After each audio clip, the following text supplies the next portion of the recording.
What's up, guys, for the fourth part of my Hyperion review.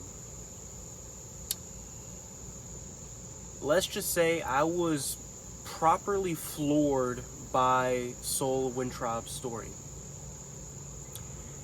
My overall thoughts, before I get into this a little bit more with detail, is that at first it was a little boring, but then as the story went on, as he continued to tell his story, it just became more and more tragic as it went on. So,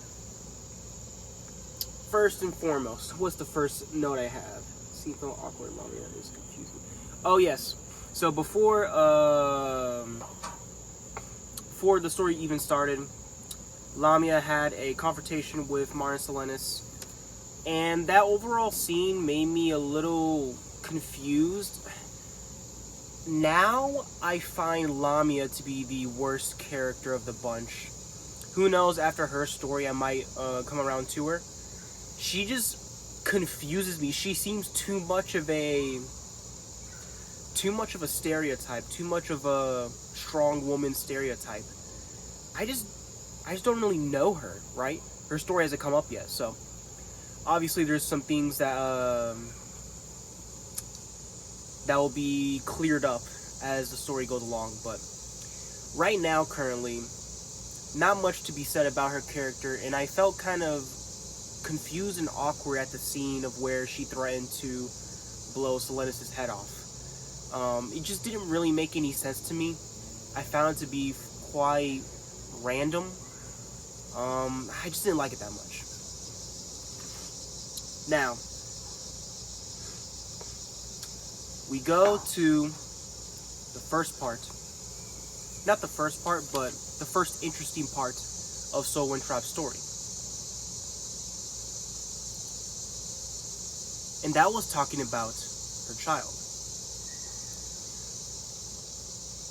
Sol Wintrob introduces her as a 5-year-old child. And this is where a lot of things started to process through my mind. A lot of things, I started to be confused, and I started making guesses throughout the story as I continued reading. First thing was a nice little what do you call it? Misfooting, off-footing. A nice little detour from what I thought was going to be the story. Introducing Rachel as an already toddler was very interesting to me, and it really caught me off guard as to, wait, but he has a baby, what the heck's going on? Those sort of thoughts were going through my mind, and the first thought process that I had, the first guess / theory I had as I was reading, was that the child that Sol Wintrob has present time is actually his granddaughter, not his daughter. That's what I thought at first. But as we continue to read on, what is this? Oh, as you continue to read on, and as Rachel began to grow more and more throughout each passing page, we get to her time on Hyperion, which is interesting. She became an archaeologist, I believe, and was studying the time tubes and what the heck they were going to do, what the heck they were supposed to do. And then we get this really nice scene where she is in the specific room where the Sphinx is located, and the room is slowly falling into her. She gets cornered, claustrophobic. All the while, I believe, or she believes, the Shrike is somewhere around her, somewhere near her, somewhere close to her. And then we get this I'll say the paragraph and then the quote. Rachel sat down in the darkness. An oscilloscope scraped against the ceiling until the table cracked and collapsed under it. Rachel moved her head in a short, desperate arcs.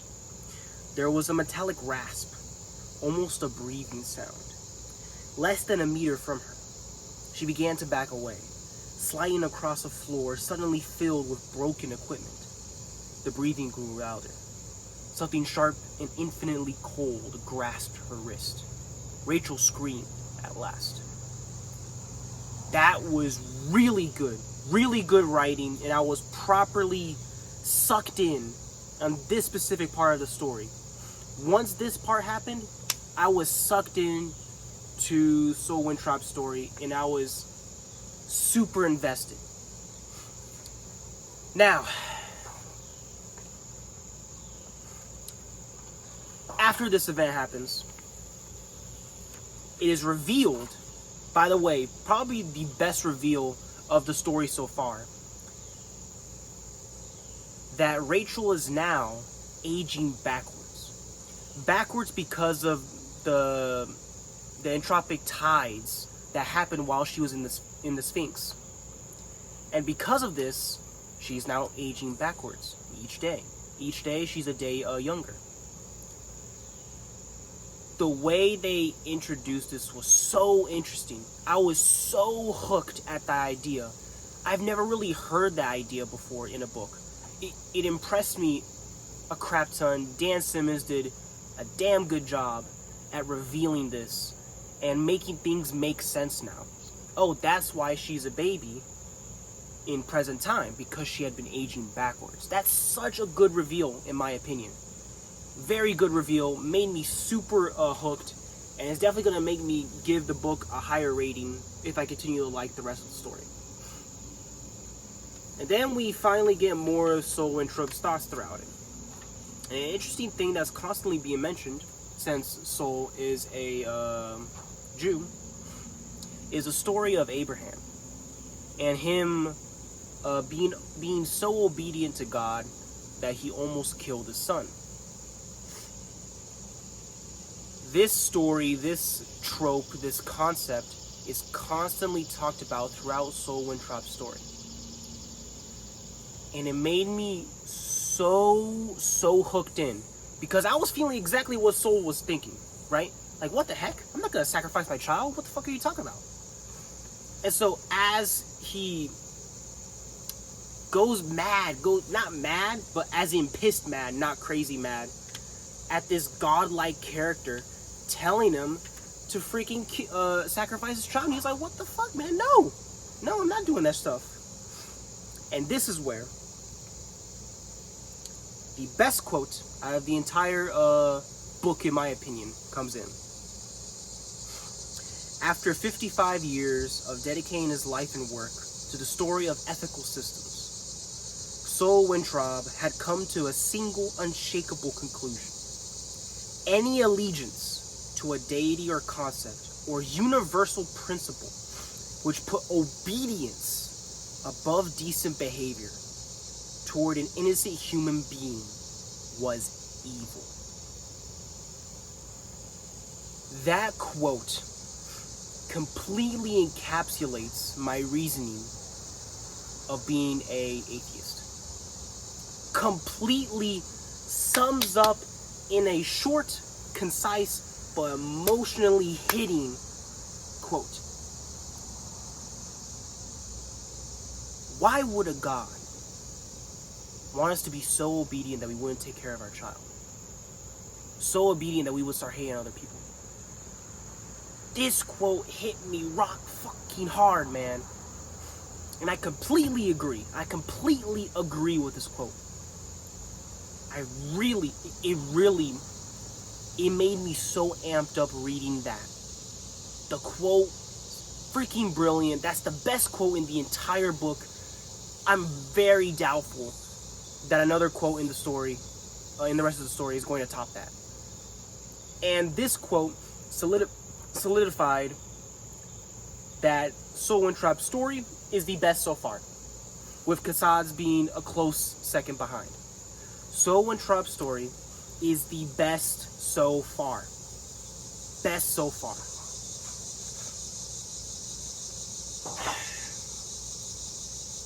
So besides that, we continue to see Rachel getting younger and younger. And hearing Sarai and Soul's thoughts and words throughout this occurrence became so freaking sad. This concept sounds so horrible. Your de-aging child. Your child is aging backwards until eventually she'll just pop out of fucking existence. That concept is horrifying and it's awful, and as I kept reading, man, was it horrible. Here's another quote. Language was the hardest for him. Her vocabulary loss was like the burning of a bridge between them, the severing of a final line of hope. It was sometime after her second birthday receded that Soul tucked her in and, pausing at the doorway, said, "Later, alligator." Rachel responded with, "Huh?" Soul then said, "See you later, alligator." Rachel giggled. "You say in a while, crocodile," said Soul. He told her what an alligator and crocodile were. "In a while, acadile," giggled Rachel. In the morning, she had forgotten. That is another hard-hitting quote that just describes the horror and desperation, depressing concept. The concept is so depressing. This is the most emotional part of the story for me. This is the best part of the story for me. I don't think the rest of the book is going to top this. This part is so horrible. So horrible. It's insane how horrible that was. And then we get to the point where he's eventually able to get to Hyperion. And that's it. Up to page, I believe, 311 is from all the way to starting to part 4, to the start of part 5. This is the best part of the book by far. I doubt it will be topped. So Winthrop is, man, I feel bad for that man. Dan Simmons, you bastard. You did it goddamn right, alright? You got me hooked in. You got me invested. This story, specifically Soul Winthrop, it's so interesting. That concept was horrifyingly depressive. I was hooked from the first quote I said about Rachel till the end of Soul Wintrop's story. Great story building.